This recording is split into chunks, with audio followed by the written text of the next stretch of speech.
და ძისათა და სულისა წმინდისათა ამინ. ფრიად საინტერესო მნიშვნელოვანი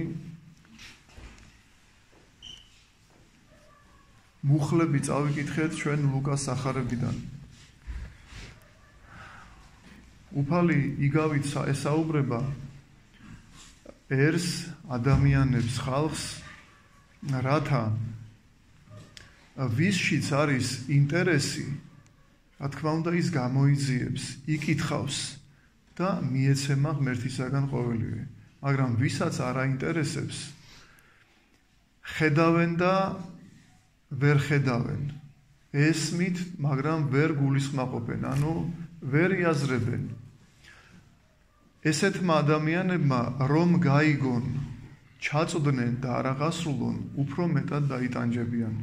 ამიტომაც ზოგისთვის გასაგებია, ზოგისთვის არის გაუგებარი. ჩვენ შორისაც ასე ხდება. არა ყოველთვის გულისხმავ იმას, რაც არის ღვთის სიტყვა. ან თქვათ, წაკითხული ქადაგება წმინდა მამათა სწავლებისა. ზოგჯერ გვესმის, ზოგჯერ არ გვესმის. დღევანდელი სახარების შინაარსი არის ასეთი. უფალმა თქვა იგავი, რომლის მიხედვითაც წარმოაჩინა სამი კატეგორია ადამიანებისა, რომელიც ვერ ცხონდება, ვერ გადარჩება. გამოვიდაო მთესველი დასათესად და თესვის დროს რომელიმე მარცვალი დავარდა გზაზე. მოფრინდნენ ფრინველები და აკენკეს და ასევე ფეხით დაითრგუნა. რა თქმა უნდა, ნაყოფი ვერ გამოიღო თესლმა. ზოგიერთი თესვისას დავარდა კლდოვან ადგილზეო, სადაც თუმცა მიწა იყო, აღმოსცენდა, მაგრამ სიღრმე არ ქონდა, ფესვები ვერ გაიდგა და ამიტომ ნაყოფი ვერ გამოიღო. ზოგიერთი დავარდა ეკალ ბარდებში. და როდესაც აღმოსცენდა თესლი, მაშინ ეკლებმა იგი შეაშთრეს, მოახრჩვეს და ნაყოფი ვერ გამოიღო. ხოლო ზოგიერთი თესლი დავარდა კეთილ ნიადაგზე, სადაც გამოიღო ნაყოფი. მოციქულები უსმენენ და ვერ მიხვდნენ, რას ნიშნავდა ეს იგავი. და კითხეს უფალს და თქვენთვის მოცემული არისო, რომ იცოდეთო და უხსნის კიდევაც. თესლი არის ღვთის სიტყვა, რომელსაც მრავალი ადამიანი ისმენს, მაგრამ ზოგიერთი ადამიანი იმდენად გულქვა არის, რომ საერთოდ არღებულობს მსგავსად გზაზე დავარდნილი თესლისა და იგი ითრგუნება. მოდის ეშმაკი და მიაქვს ეს სიტყვა მისი გონებიდან. სიღრმემდე ვერ ჩავიდა, იმიტომ რომ არ აინტერესებს. კლდოვან ადგილზე ის ადამიანები არიანო, რომელთაც მიიღეს ღვთის სიტყვა, მართალია, მოეწონათ, მიიღეს, მაგრამ დროებით სწამთ, მაგრამ როდესაც წინააღმდეგობა, განსაცდელები შეხვდებათ, ამიტომ ისინი არ აღასრულებენ აი ამ ღვთის სიტყვას. ამ შემთხვევაშიც ნაყოფი ვერ გამოიღო ღვთის სიტყვამ. ხოლო ზოგიერთი დავარდა ეკალ ბარდებში.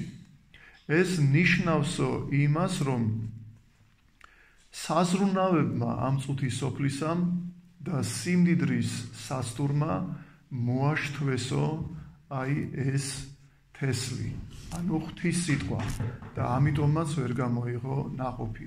ანუ ეს სამი კატეგორია არის, რომელიც ვერ ცხონდება და ვერ გადარჩება. ესენი არიან, რომლებმაც საერთოდ არ მიიღეს. მეორე კატეგორია არის მიიღეს, მაგრამ როგორც კი წინაღობა შეხვდებათ, სიძნელეები, სირთულეები აი ამ ეკლესიურ ცხოვრებაში, იმ წამსვე ანებებენ თავს ყოველივეს. და მესამე კატეგორია ეს არის საზრუნავი ამ წუთის სოფლის და საცდური სიმდიდრის. ხოლო კეთილ ნიადაგზე ვარდება თესლი და გამოაქვს ნაყოფი. მოთმინებით, შრომით, ღვაწლით ისინი ამ ყოველივეს ტვირთულობენ, რწმენით საზრდოობენ და ნაყოფიც გამოაქვთ. ეს მეოთხე კატეგორია არის, რომელიც გადარჩება. იოანე ოქროპირის სიტყვა მინდა წაგიკითხოთ მაცხოვრის სიტყვებზე: ზრუნვამან ამის სოფლისამან და საცდურმან სიმდიდრისამან შეაშთვის სიტყვა იგი და უნაყოფო იქმნის. ყველაფერი ითქვა ამ სიტყვებით. სოფლის საცდურსა და საზრუნავში ყოველგვარი ამქვეყნიური ამაო საფიქრალი იგულისხმება. აი მაგალითად, ამ სოფლიური ამაო საზრუნავი რა არის? ჩვენ ვზრუნავთ ყველაფერზე. ბევრი საქმე გაგვაჩნია და ეს საქმეები არ გვანებებენ თავს იმისათვის, რომ ღვთაებრივი კანონები და მცნებები აღვასრულოთ. მაგალითად, ზოგიერთი ადამიანი ამბობს: დილის ლოცვა იმიტომ ვერ წავიკითხე, რომ საქმე მქონდა გასაკეთებელი ეზოში და მიფუჭდებოდა. ეს რომ განვიხილოთ, მიფუჭდებოდა ნიშნავს, რომ ყველაფერს შენს თავზე ტვირთულობ და როდესაც შენ თვითონ ამბობ, რომ ღმერთო, შენი დახმარება მე არ მჭირდება, მე თვითონ ყველაფერს მოვაგვარებ. ამ შემთხვევაში გირთულდება ცხოვრება, გიმძიმდება და არ გამოგდის. ასევე სულიერ ცხოვრებასაც უგულებელყოფ. და რას ნიშნავს? იმიტომ ნიშნავს იმას, რომ რწმენა არის ძალიან ნაკლები და ამიტომაც მძლავრობს ჩვენში ხორციელი სურვილები და საზრუნავები. პირველ რიგში ღმერთს უნდა მიენდო ადგე, ილოცო და ეს ლოცვა ნიშნავს იმას, რომ ღმერთს ეუბნები: ღმერთო, მე უძლური ვარ, უსუსური ვარ, მოდი ჩემთან, დამეხმარე, შემეწიე და მთელი დღის განმავლობაში, რაც ჩემთვის აუცილებელია და საჭიროა, ის მომეცი. ეს ყველაფერი ჩადებულია ლოცვის სიტყვებში, დილის ლოცვაში. ასევე დიდების მოყვარებაც და ყველა სხვა მანკიერებაც ამ სოფლიური საზრუნავია და საცდურია სიმდიდრისა. როგორიცაა მაგალითად გემოთ მოყვარება, სიხარბე, შური, დიდების მოყვარება და სხვა დანარჩენი მსგავსი ამისა. გზა და კლდოვანი ადგილი კი იმიტომ ახსენა, რომ სურდა ეჩვენებინა. საკმარისი არ არის მხოლოდ სიმდიდრის სიყვარულისაგან გათავისუფლება, არამედ სხვა სათნოების შეძენაზეც უნდა იზრუნო. რა სარგებელი გექნება იმისგან, თუ კი სიმდიდრის მოყვარე არ ხარ, მაგრამ დედაკაცივით განაზებული ხარ და უდები. ანდა რა სარგებელი გექნება, თუ კი უდები არ ხარ, მაგრამ უზრუნველი ხარ და დაუდევრად ისმენ სიტყვას. მხოლოდ სათნოების ქონა არ არის საკმარისი ჩვენი ცხონებისათვის, არამედ პირველ რიგში საჭიროა გულდასმით მოსმენა სიტყვისა და მისი გამუდმებული ხსოვნა. შემდეგ საჭიროა სიმამაცე.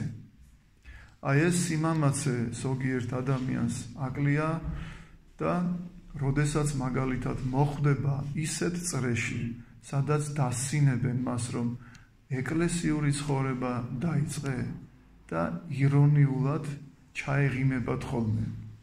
ან როდესაც გაიგებენ, რომ მარხვაზია და მოგცლია ერთი, მოდი ჭამე სვი, სხვა რა დაგჭება ამ წუთი სოფელში და იმას პიროვნებას რომ არ აქვს პრინციპულობა და არ აქვს სიმამაცე, მაშინვე დახვება ხოლმე მათ აი ამ გამონათქვამებს, რომ მათ არა წყენინონ და ამ დროს ღმერთს შეურაცხყოფას აყენებს, ეს არაფერი არ არის.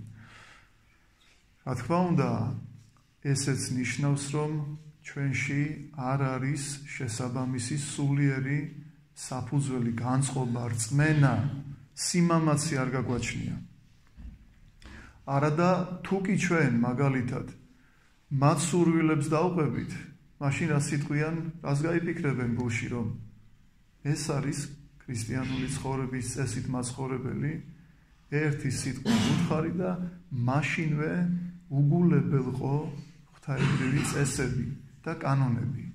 ხომ შეიძლება ესეც იფიქროს, რომ როგორი სუსტები არიან ისინი. შემდეგ მოძულებული სიმდიდრისა, მოძულება სიმდიდრისა და ბოლოს უვნებო დამოკიდებულება ყოველივე ამ მსოფლიურის მიმართ. აი ეს უვნებო დამოკიდებულება ყოველივე ამ მსოფლიურის მიმართ უნდა კონდეს ყველა ქრისტიან ადამიანს, თუ უნდა გადარჩენა, რადგანაც თუ უვნებო დამოკიდებულება არსებობს, მაშინ ბორკილები არ გვაქვს დადებული საგნებთან. ანუ მაგალითად, მანქანა გყავს, კარგი, გიყვარს მანქანა, დიდი ბორკილი გადევს შენ და მანქანას ერთად. და ვერ შეელევი ამ მანქანას, შენი მთელი საფიქრალი, საზრუნავი, დილით გაიღვიძებ, ფიქრი გაქვს მანქანაზე, რამე არ გაგიფუჭდეს, გარეცხო, გაასუფთავო, არ გაიკაწროს და ასე შემდეგ.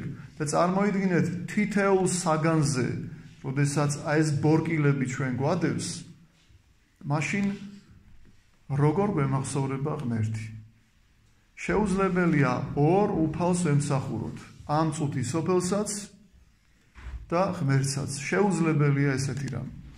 სიტყვის მოსმენას იმიტომ აყენებს ყველაფერ დანარჩენზე წინ, რომ იგი ყველაზე მეტად გვესაჭიროება.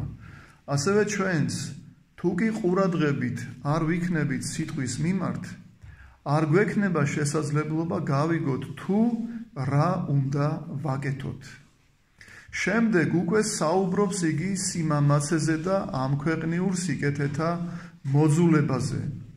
ამრიგად ვიცით რა ეს, შემოვიზღუდოთ თავი ყოველი მხრიდან, ყური მივაპყროთ სიტყვას, ღრმად ჩავიბეჭდოთ გულში და განვიწმინდოთ თავი ყოველგვარი ამ სოფლიურისგან. თუ კი ერთ რამეს გავაკეთებთ, მაგრამ მეორეს დაუდევრად მოვეკიდებით, აქედან არანაირი სარგებელი არ გვექნება. ასე თუ ისე მაინც წავწყმდებით. რა განსხვავებაა თუ კი სიმდიდრის გამო კი არ წავწყმდებით, არამედ უდარდელობის, ანდა უდარდელობის გამო კი არა, უდებების. მიწადმოქმედი მაინც მწუხარებს, რა გზითაც არ უნდა დაეღუპოს თესლი. ამრიგად თავს ნუ ვინ უგეშებთ იმით, რომ ყველა მიმართებით არ ვდგავართ წარწმედის გზაზე, არამედ ვიგლოვოთ წარწმედის რომელ გზაზეც არ უნდა ვიდგეთ და ცეცხლს მივცეთ ეკლიანი ადგილი, რადგანაც იგი შეაშთობს სიტყვას. ეს მდიდრებმაც იციან, რომლებსაც არაფრის უნარი არ აქვთ, არიან რა მონანი და ტყვენი ვნებებისა და ამიტომ მათ სამოქალაქო საქმეების კეთებაც კი არ შეუძლიათ. და თუ კი მათ ამის უნარიც კი არ გააჩნიათ, მით უფრო უნარს მოკლებულნი არიან ზეციურის მიმართ. ორმაგი წყლული წამლავს მათ გულის თქმებს, განსხრომა და ამსოფლიური საზრუნავი. თითეული მათგანი თავისთავად საკმარისია ნავის ჩასაზირად.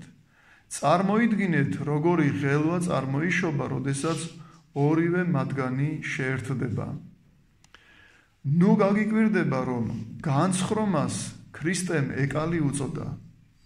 შენ ვნებით მთვრალმა არ იციეს, მაგრამ მათ ვინც არ არიან ამ ვნებით მოწამლულნი, იციან, რომ განსხრომა მეტად მომწყვლელია, ვიდრე ეკალი.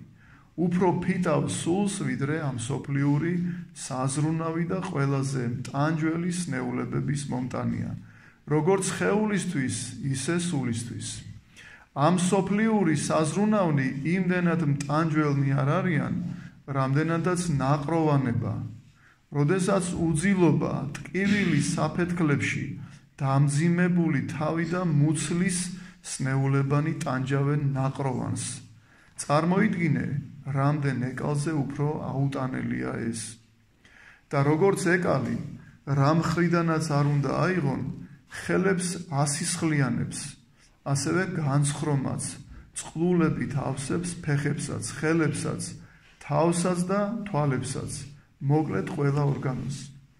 იგი ეკალივით უსიცოცხლო და უნაყოფოა და მასზე ბევრად უფრო მავნებელი და მავნებელია უმნიშვნელოვანესი ორგანოებისთვის. მართლაც და იგი უდროოდ ახლოვებს სიბერეს, აჩლუნგებს გრძნობებს, აბნელებს აზრებს, აბრმავებს გამჭრიახ გონებას, სისველეებს აჩენს სხეულზე და აგროვებს ჩირკს, იწვევს უამრავს ნეულებას, წარმოშობს დიდ სიმძიმეს და უზომო სიმსუქნეს, რისგანაც ხდება მუდმივი დაცემები და ხშირი მარცხი. მითხარი, რატომ ასუქებ ასე უზომო სხეულს? განა შენს მსხვერპლად შეწირვას ვაპირებთ, თუ ტრაპეზე შეთავაზებას. კარგია ფრინველის მოსუქება, ან უკეთ რომ თქვათ, არც მათი მოსუქება კარგი, რადგან როდესაც ისინი უზომოდ გასუქდებიან, ანუ ფრინველები, საკვებად გამოყენება უკვე აღარ არის სასარგებლო. ასეთი დიდია ნაყროვანებისგან მომდინარე ბოროტება. იგი პირუტყვთათვისაც კი საზიანოა. ვასუქებთ რა უსარგებლოს ხვდით მათ, როგორც თავიანთი თავისთვის, ისე ჩვენთვის. იმიტომ რომ ამ ჭარბის სიმსუქნისგან საკვების მონელებაც არ ხდება კარგად და ორგანიზმის წვენიცლ-პობას იწყებს. მაგრამ ის ცხოველები, რომელთაც გადაჭარბებულად არ კვებავენ და რომლებიც ასე ვთქვათ, მარხულობენ, საკვებს ზომიერად იღებენ და მძიმე სამუშაოებს ასრულებენ, ფრიად სასარგებლონი არიან თავიანთი თავისთვისაც და სხვებისთვისაც. ვარგისნი არიან საკვებადაც და ყველაფერი დანარჩენისთვისაც. ისინი, ვინც მათით იკვებებიან, უფრო ჯამრთელნი არიან, ხოლო ისინი, ვინც საკვებად ქონიან ცხოველებს იყენებენ, მათ ემსგავსებიან, ზარმაცები და ავადმყოფები ხდებიან და თავადვე იდებენ უმძიმეს ბორგილებს. არაფერი ისე საძაგელი და საზიანო არ არის სხეულისთვის, როგორც ნაყროვანება. არაფერი ისე არ ანგრევს, ამძიმებს და ღუპავს მას, როგორც საკვების უზომო მიღება. ამიტომაც მხოლოდ გაკვირვებას იწვევენ ისინი, ვინც უსაშველოდ ძღებიან, რომ მათ არ სურთ, იმდენად მაინც გაუფრთხილდნენ თავს, რამდენადაც სხვები ტიკებს უფრთხილდებიან. ღვინით მოვაჭრენი ტიკებს ზომაზე მეტად არ ავსებენ, რათა არ გახეთქონ ისინი. მათ კი ამგვარი ზრუნვის გამოვლენაც კი არ სურთ თავიანთ საცოდავ მუცელზე, არამედ უსაშველოდ ამძიმებენ საკვებით.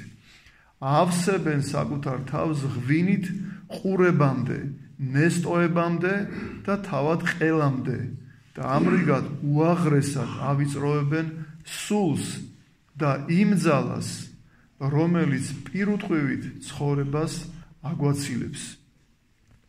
განა იმიტომ მოგეცა ხორხი, რომ თვით ბაგეებამდე აავსო იგი ღვინით და სხვა მავნე ნივთიერებებით? არა, ამიტომ არა, ადამიანო, არამედ რათა პირველ რიგში ადიდო უფალი, წმინდა ლოცვები აღავლინო მისდამი, იკითხო საღმრთოს ჯული, მეორეც სასარგებლო რჩევები მისცე ახლობლებს. შენ კი თითქოს მხოლოდ ღორმუცელობისთვის მიგეღოს ხორხი, არაძლევ მას მცირე დროსაც კი წმინდა საქმიანობისთვის, არამედ მთელი ცხოვრება სამარცხინო სამუშაოსთვის იყენებ. ასეთი ადამიანები მათ ემსგავსებიან, ვინც აიღო რა ოქროს სიმებიანი და კარგად აწყობილი არფა, იმის ნაცვლად რომ ჩამოჰკრას მას და ჰარმონიული ბგერები გამოსცეს, ნეხვითა და ყოველგვარი სიბინძურით ავსებს მას. ნეხვს მე საკვებს კი არ ვუწოდებ, არამედ გადაჭარბებულ სიმაძღრესა და არაზომიერებას, რადგანაც ის, რაც ზომაზე მეტია, კი არ კვებავს, არამედ მხოლოდ ვნებს. მხოლოდ მუცელი მოგვეცა მარტოოდენ საკვების მისაღებად, ხოლო ბაგეები, ხორხი და ენა სხვა უფრო აუცილებელი საქმიანობისთვისაც. ან უფრო უკეთ მუცელიც უბრალოდ საკვების მისაღებად კი არ მოგვეცა, არამედ საკვების ზომიერად მისაღებად. იგი თავად გვიჩვენებს ამას, რამდენადაც ყოველთვის ჩვენს წინააღმდეგ ყვირის, როდესაც ასეთი ზედმეტობით ვნებთ მას. და არა მხოლოდ ყვირის, არამედ შურის საძიებლად იმის გამო, რომ უსამართლოდ ვექცევით, უდიდეს სასჯელებსაც გვადებს. პირველ რიგში იგის ჯის ფეხებს, რომლებიც გვატარებენ და დავყავართ მდიდრულ წვეულებებზე. შემდეგ გვიკრავს ხელებს, რომლებიც მას ემსახურებიან იმის გამო, რომ ისინი მას ასე ბევრსა და ასეთ კარგ სანოვაგეს თავაზობდნენ, ხოლო მრავალს თავად ბაგეები, თვალები და თავიც კი დაუზიანა. როგორც მონა, როდესაც მას რაიმე ისეც დააკისრებენ, რაც მის ძალებს აღემატება, ძლიერ მრისხანებაში მყოფი აგინებს თავის ბატონს. ასევე მუცელიც, რომელზედაც ძალადობენ, ხშირად ღუპავს და აზიანებს სხვა ორგანოებთან ერთად თავად ტვინსაც. ამიტომაც კარგად მოაწყო უფალმა, დაუკავშირა რა ზომიერების უქონლობა ასეთ მავნე შედეგებს, რათა თუ კი საკუთარი ნებით არ გსურს კეთილგონიერად მოქცევა, უნებურად შიშისა და მავნებლობის გამო მაინც ისწავლო ზომიერება. ამრიგად ვიცით რა ეს მოვერიდოთ განცხრომას, ვიზრუნოთ ზომიერებაზე და როგორც ყველა სხვა საქმეში, ტრაპეზის დროსაც უარი ვუთხრათ სიმსუნაგესა და გემოთ მოყვარების დემონს. აი ასეთია წმინდა მღვდელმთავრის შეგონება დღევანდელ დღეს. ღმერთმა შეგვაძლებინოს, რომ არ ვიყოთ გემოთ მოყვარენი და ამ წუთი სოფლის საცდურებისადმი დამონებულები. არამედ ყოველივეში არის საჭირო ზომიერება და აუცილებლობის წესიდან გამომდინარეობა ჩვენი მოქმედებისა. აუცილებელია ყოველივე ეს. ნახეთ, ზოგიერთი ადამიანი ამბობს, რომ რატომ არის ზოგი გაჭირვებული, მაგალითად, ზოგს საჭმელიც არა აქვს. ღმერთმა ძალიან კარგად იცის, ვის რა მისცეს. აი სწორედ დღევანდელი იოანე ოქროპირის სიტყვები არის პასუხი აი ამ კითხვაზე. ზოგს რომ მიეცეს, წარმოიდგინეთ, შეიძლება გასკდეს, ისე მოექცეს საკუთარ მუცელს, საკუთარ თავს. აი ამიტომაც არ ხდება ბევრ ადამიანზე სიმდიდრის მიცემა, რადგანაც ჩვენში არსებული აი ეს გულის თქმები, სურვილები, რომ არ დავიკმაყოფილოთ, როგორიც არის აზარტული თამაშები, სიძვა-მრუშობის ცოდვა, მემთვრალეობა, გემოთ მოყვარეობა, ნარკოტიკები და ასე შემდეგ. ზოგიერთი ამას არ აკეთებს იმის გამო, რომ არ აქვს საშუალება. აი ესე არის შემოზღუდული. მაგრამ ვისაც მიცემული აქვს ეს ყველაფერი, სიმდიდრე მაგალითად, ფული, და თუ არ ალაგმავს თავის სურვილებს და ვნებებს, რა თქმა უნდა, გადაშვებულია მთელი თავისი არსებით აი ამ წუმპეში და იღუპება. აი ამიტომაც არის ღვთისგანგებულებით, ზოგს აქვს, ზოგს არ აქვს.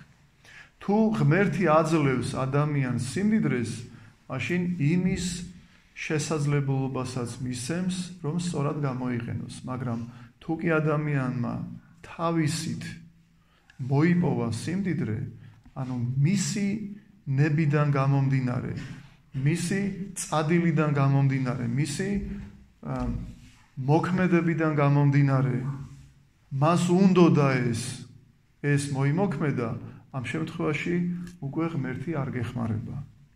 ღმერთი დაგეხმარება მაშინ, თუ კი შენ მას თხოვ. ღმერთო, დამეხმარე, შემეწიე, რომ სწორად გამოვიყენო ჩემი სიმდიდრე და ქონება, რომ სული ვიცხონო. აი, როცა ამას ეტყვი ღმერთს, მაშინ ღმერთი შეგეწევა. და თუ კი დაკარგე ქონება და თუ კი დაკარგე მაგალითად სახლი, კარი, მაშინ მადლობა გადაუხადე ღმერთს, რომ შენ სხვანაირად ვერ ცხონდებოდი. სხვანაირად ვერ გამოიყენებდი აი ამ სიმდიდრეს, აი ამ ქონებას სულის ცხონებისათვის. ამიტომაც ღმერთმა მძიმე ტვირთი მოგაშორა. გაგათავისუფლა ამისგან და მოგცა საშუალება, რომ გაცხონოს. სულიერი კანონები სხვანაირია. ეს არ არის, თქვათ, ლოგიკურ ჯაჭვს ვერ გაყვები. ამიტომ რწმენით უნდა მიიღო და უნდა იცოდე აუცილებლად წმინდა წერილი, წმინდა მამათა სწავლება. ამაში უნდა ვიწვრთნებოდეთ. ღმერთმა დაგლოცოთ და გაგურთოთ.